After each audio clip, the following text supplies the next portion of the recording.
আপোষ করবো কার সাথে? যে ভালো মানুষ তার সাথে আপোষ করবো, নির্যাতিতদের সাথে আপোষ করবো। যে অন্যায় ভাবে একজন আমার ভাইয়ের গায়ে হাত তুলছে তার সাথে আমার কোনো আপোষ নাই। তার বিচার যতটুকু সে মার দিচ্ছে ততটুকু মায়ের সাথে তার খাইতে হবে, যতটুকু হয়রানি সে করছে ততটুকু হয়রানি তার হইতে হবে।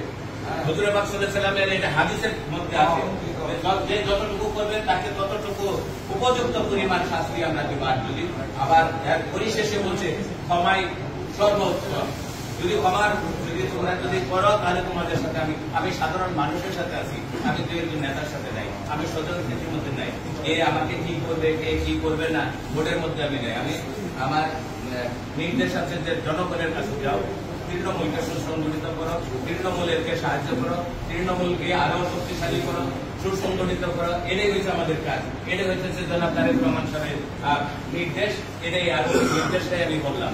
এই নির্দেশ যদি যে অমান্য করবে তার বিরুদ্ধে আমরা কঠিন থেকে কঠিনতম সিদ্ধান্ত নিতে আমরা বাধ্য হবো। সকলকে ধন্যবাদ। আজকে আপনারা যান, এখন সন্ধ্যার সময় বসবে, সাইকেলের আজকে কোনো কাজ নাই, ছুটি দিলাম।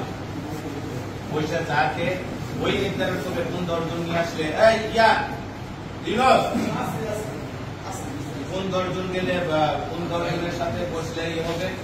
হাতিয়ালকা থেকে দর্জন, ইয়ে থেকে আমাদের জামতলি থেকে দর্জন, লক্ষ্মণপুরের থেকে দর্জন, এই 30 জন লোককে আমরা কালকে একটা সাইকেল সময় নির্ধারণ করবে।